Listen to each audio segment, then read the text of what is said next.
Olá, estudantes! Hoje vamos ver sobre a hemoglobina.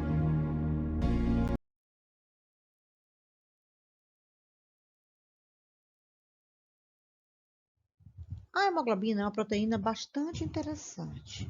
Ela possui 4 cadeias, 2 alfas, de amarelo, e 2 azuis, aqui que nós chamamos de cadeias beta. As cadeias alfa têm cada uma 141 aminoácidos e as cadeias beta 146 aminoácidos. Então, dá um total de menos de 600 aminoácidos a molécula. Mas a hemoglobina tem uma cinética de ligação ao oxigênio parecida com as enzimas alostéricas. Ela não é uma enzima, mas ela tem uma cinética muito parecida com as enzimas alostéricas ou regulatórias. Então, vamos ver as semelhanças. As enzimas alostéricas são oligoméricas e a hemoglobina é oligomérica, tem 4 cadeias. As enzimas alostéricas podem possuir mais de um sítio ativo e a hemoglobina tem 4 sítios para ligação do oxigênio, que são esses grupos M aqui representados, que tem um átomo central de ferro, certo? Que faz coordenações, inclusive com uma histidina da hemoglobina.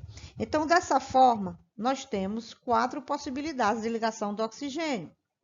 As enzimas alostéricas possuem cooperatividade do substrato, ou seja, quando o substrato ocupa um sítio, no caso da hemoglobina, um grupo M, é o oxigênio, né? Seria o substrato, então o oxigênio liga-se ao grupo M. Os outros grupamentos M ficam todos mais ávidos e com maior afinidade pelo oxigênio. Então, ela altera a afinidade de acordo com a ligação do oxigênio, havendo cooperatividade do mesmo.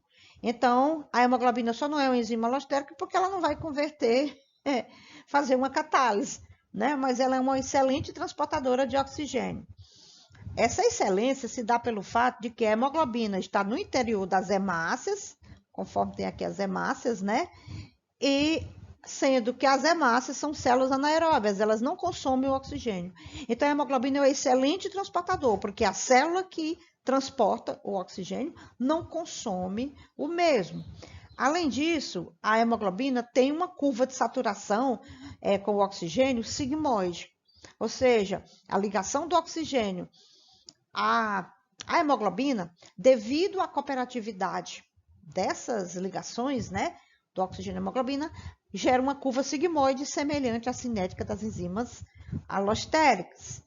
E para completar, as enzimas alostéricas podem ser reguladas por efetores alostéricos ou moduladores. A hemoglobina também pode ser regulada, certo? Então, ela pode se ligar a determinadas substâncias que vão manter uma forma estrutural da hemoglobina com maior ou menor afinidade. Então, nós vamos ver aí o fato da hemoglobina se ligar ao 2,3-bifosfoglicerato, certo? Que vai diminuir a afinidade dela pelo oxigênio. Além do mais, a hemoglobina também possui um estado T, tenso da estrutura, e um estado R, relaxado, em que a afinidade pelo oxigênio é maior. Então, ela é um excelente transportador, porque nos pulmões a hemoglobina vai ter uma grande afinidade pelo oxigênio, certo? Enquanto que nos tecidos, essa afinidade vai diminuir e a hemoglobina vai liberar o oxigênio. O estado T e o estado R da hemoglobina. Então, o estado T de baixa afinidade pelo oxigênio, nós podemos ver aqui nessa figura. Aqui o estado T. As cadeias alfa estão de cinza e as azuis são as cadeias beta. A histidina está envolta em uma região que há muitos pares iônicos, certo? Ou seja, interações iônicas da estrutura da hemoglobina, que podemos chamar também de pontes salinas. E o grupo M, ele tem uma configuração, certo? Que se projeta para o mesmo lado da histidina proximal, tá certo? Ele se projeta para o mesmo lado da histidina proximal. Notem que na estrutura tensa tem um bolsão maior no centro da estrutura do que na estrutura R. Bom, quando o oxigênio se liga ao grupo M, o grupo M assume uma configuração mais planar, certo? E ocorre o deslocamento da histidina, que está aqui nessa região que é rica em pares iônicos, né? E ela é deslocada mais para o centro da estrutura, né? Você pode ver que ela vai ser mais deslocada. E vários pares iônicos são desfeitos e alguns novos são feitos, tá certo? São criados na estrutura tensa, certo? Também nós temos uma hélice chamada de hélice F, que também sofre uma alteração. Então, dessa forma, você tem o estado T e o estado R. E acredita-se que a ligação ao oxigênio na desoxihemoglobina conduz do estado T para o estado R, que é um estado mais relaxado e de alta afinidade pelo oxigênio. Agora podemos ver mais alguns detalhes dessa conversão da estrutura T para R. Aqui nós temos a histidina, tá certo? Aqui nós temos aminoácidos que fazem parte da alça da hélice F, né, da hemoglobina. E aqui nós temos o estado T tenso. Veja a posição, aqui como se posiciona o ferro e o grupo M. Quando o oxigênio se liga, o grupo M fica mais planar, a histidina ela fica voltada mais para o bolsão, né, da hélice, e a hélice F também sofre uma alteração. Veja que aqui esses aminoácidos da hélice F eram mais próximos aqui da histidina, tá vendo? Esses aminoácidos aqui eram mais próximos. Aqui eles estão mais afastados, né? Porque a histidina agora está mais voltada para o centro da estrutura. E também pontes salinas, nós já vimos que são desfeitas, né? Surgem novas, mas também são desfeitas pontes salinas nessa estrutura. A ligação ao oxigênio vai conduzir ela para o estado R. Também vai aumentar a afinidade nos outros sítios de ligação, nos outros 3 grupos M. Aqui temos o modo de ligação do oxigênio à hemoglobina. Então, a curva de ligação do oxigênio à hemoglobina é uma curva sigmoide devido à cooperatividade do oxigênio. Mas a hemoglobina, ela sofre mudanças de afinidade de acordo com o pH, de acordo com a ligação dela ao CO2, quando ela se liga a H+, nos tecidos. Então, vamos ver aqui a seguinte situação. Nos tecidos, a hemoglobina capta H+, tamponando o tecido, né, ou seja, nos capilares, e capta CO2, certo? Do metabolismo. E dessa forma, ela diminui a afinidade pelo oxigênio. Então, se ela já está parcialmente desoxigenada, vamos supor, ela tem 4 moléculas de oxigênio, porque tem 4 grupos M. Se ela já soltou 2 oxigênios, liberou, agora carregando com H+ e CO2, ela termina de ser desoxigenada. Ela vai perder afinidade. Então, nós podemos ver aqui que nos tecidos, né, a hemoglobina apresenta uma baixa afinidade pelo oxigênio para liberar esse oxigênio, certo? Também pode haver ainda algum fator a mais que nós vamos ver que pode reduzir essa afinidade dela para ela liberar bem esse oxigênio. Nos pulmões, a pressão parcial de CO2 é maior e a hemoglobina é muito sensível à pressão parcial de CO2. Além do mais, nos pulmões ela libera esse H+ e esse CO2, uma vez também que o pH nos pulmões é mais alto do que nos tecidos. Então, nós vamos ver também o efeito do pH.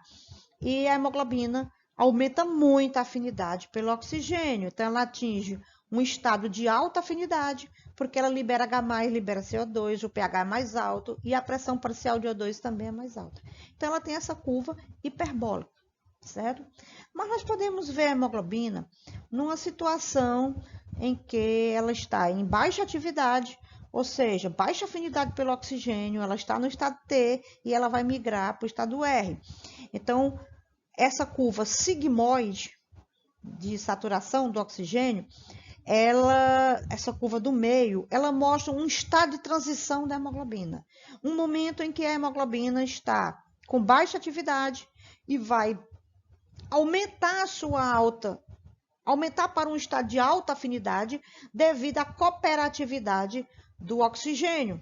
Lembra das enzimas alostéricas, que são enzimas que, quando um substrato liga no sítio ativo, aumenta a afinidade dos outros sítios ativos daquela molécula de enzima pelo seu substrato. Então, aqui, a hemoglobina, ela se parece muito com a cinética alostérica, porque quando o oxigênio se liga num sítio, num grupo M, que seria um sítio de ligação, facilita muito a ligação aos outros sítios.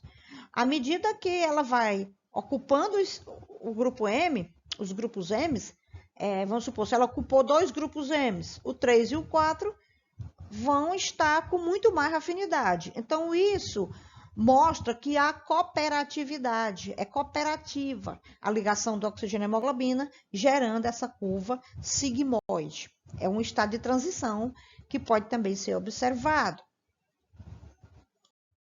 Essa figura mostra como as formas T e R são interconvertidas.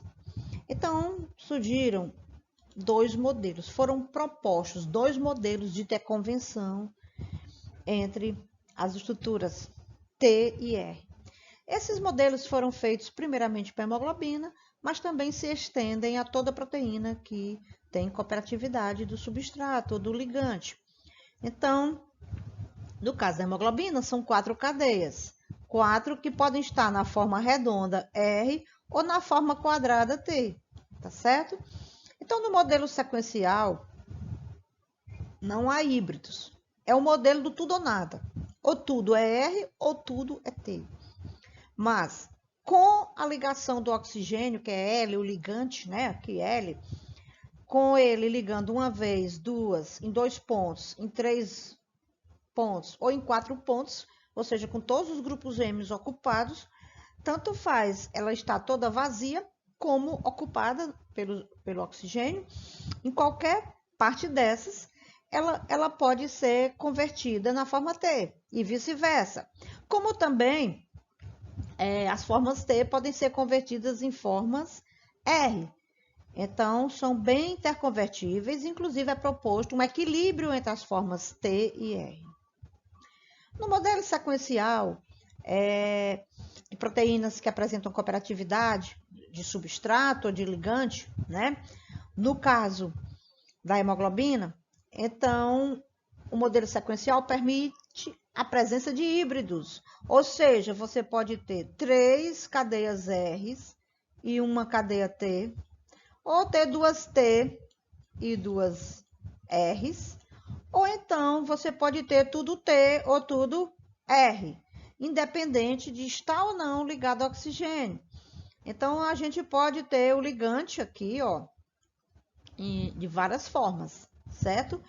Então, é permitido todas as possibilidades e as interconvenções também podem acontecer. Então, há muitas possibilidades dessas formas R serem convertidas para a forma T e vice-versa, tá certo? Então, é um modelo com maior mobilidade, esse modelo proposto, certo? Vocês encontram isso na literatura. Vamos ver aqui o efeito do pH sobre a ligação do oxigênio à hemoglobina. Então, vamos ver também o que seria o efeito Bohr, certo? Então, como o pH influencia a afinidade da hemoglobina pelo oxigênio. Então, nos tecidos, a afinidade da hemoglobina pelo oxigênio deve ser baixa, para que ela libere o oxigênio. Então, ela capta H+, tá certo? E capta CO2 e diminui a afinidade dela pelo oxigênio. Então, o pH dos tecidos vai ser mais ácido do que nos pulmões, tá certo? Devido ao metabolismo. E com isso, ela diminui a afinidade. certo? Então, você pode ver que precisa uma pressão maior de O2 para que essa curva chegue a um nível de saturação alta da hemoglobina, né? Porque o 1 aqui seria o 100%. No pH 7.4, nós já vimos uma curva melhor de ligação do oxigênio e hemoglobina. Em 7.6 é o pH dos pulmões, certo?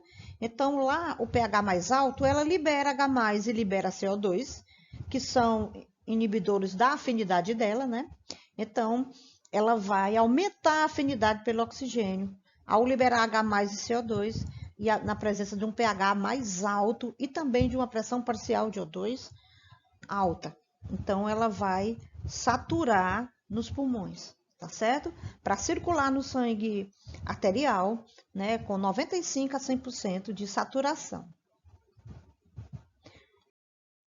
Agora, vamos ver o efeito do 2,3 bifosfoglicerato, ou simplesmente BPG. O BPG, ele é produzido nos eritrócitos, ou glóbulos vermelhos, e a função dele é de diminuir a afinidade da hemoglobina pelo oxigênio.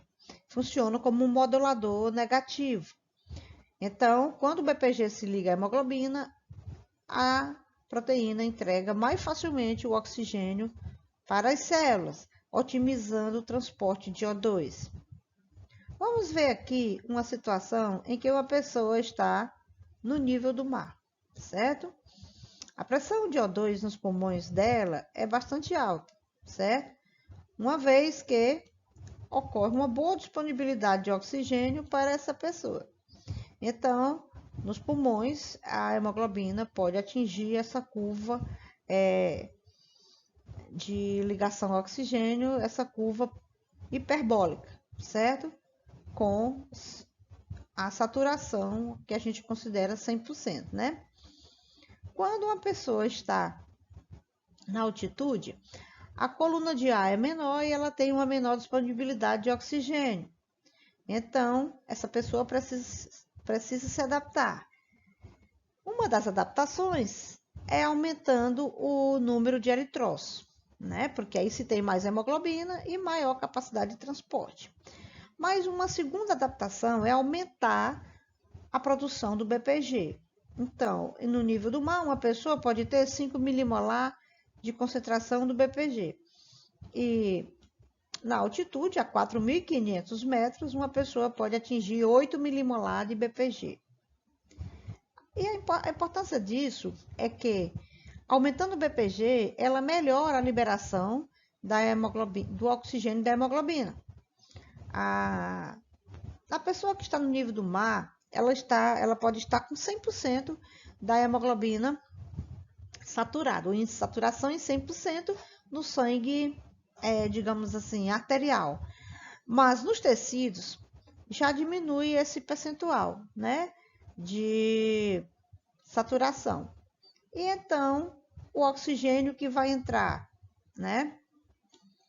O oxigênio que vai entrar efetivamente nos tecidos é cerca de 38% daquele oxigênio que está circulando no sangue, certo?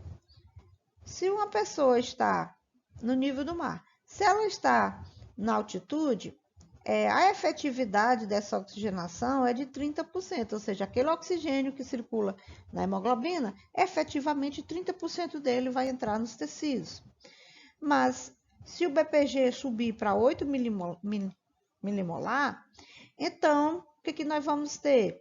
Que a efetividade da oxigenação vai aumentar, uma vez que a hemoglobina vai liberar mais facilmente o oxigênio nos tecidos, tendo uma efetividade de 37% de oxigênio, ou seja, do oxigênio circulante, 37% entra nos tecidos. Então, dá para ver que fica muito próximo do normal, certo? Quando uma pessoa se adapta, aumentando o BPG. Nessa figura, nós temos a hemoglobina, certo? E a ligação do BPG, certo? Em geral, o BPG liga-se à hemoglobina quando essa está descarregando o oxigênio para os tecidos. Então, o BPG liga-se num sítio específico, né, da molécula de hemoglobina, conduzindo-a para um estado de baixa afinidade pelo oxigênio. É assim que funciona o BPG. O que ocorre na anemia falciforme? Os eritrócitos ou hemácias geralmente são bicôncavos e bem redondos, então eles passam tranquilamente pelos capilares dos tecidos. Mas na anemia falciforme, a hemácia tem a forma de foice. Além de sofrer hemólise facilmente, pode haver vasoclusão, porque várias moléculas na forma de foice vão ficar aglomeradas. E isso vai causar dor torácica, o sequestro esplênico de eritrócitos e uma situação muito difícil para o paciente. O defeito bioquímico da hemoglobina, no caso da anemia falciforme, é que a hemoglobina A, que tem duas cadeias alfa e duas cadeias beta, há uma mutação de base única numa troca de adenina por timina, né? Uma troca AT. E isso muda um códon de RNA mensageiro. Assim, a hemoglobina A normal tem na cadeia beta, como aminoácido número 6, o glutamato. E são duas cadeias betas, então são dois glutamatos que tem um grupo R com carga negativa e que isso influencia no movimento eletroforético da hemoglobina A. Na hemoglobina S, o aminoácido número 6 da cadeia beta é a valina, devido à mutação. A valina tem grupo alquila hidrofóbico, né? O grupo R é hidrofóbico. Então, são duas valinas.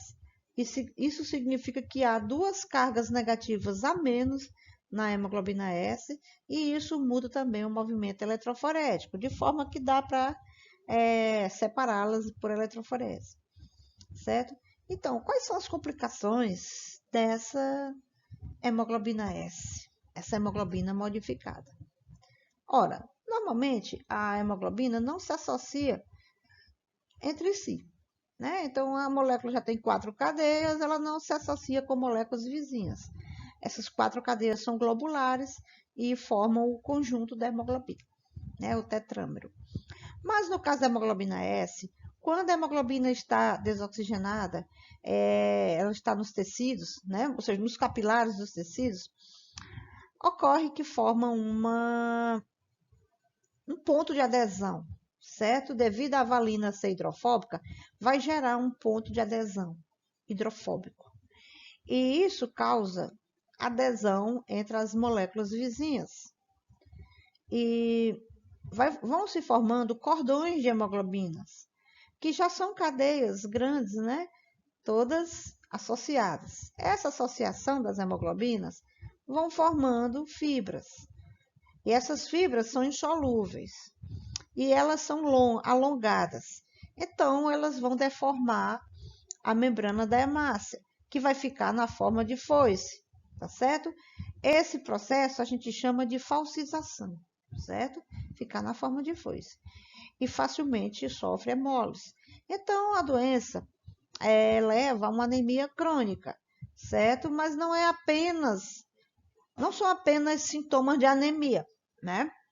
Há uma má circulação devido à vasoclusão, que é um dos efeitos piores da anemia falciforme. Então, devido à vasoclusão, ocorre dor torácica e muitos sintomas ruins, inclusive má circulação nos membros e até mesmo feridas e ulcerações na pele. Inscreva-se no canal Bioquímica Avançada. Deixe o seu like.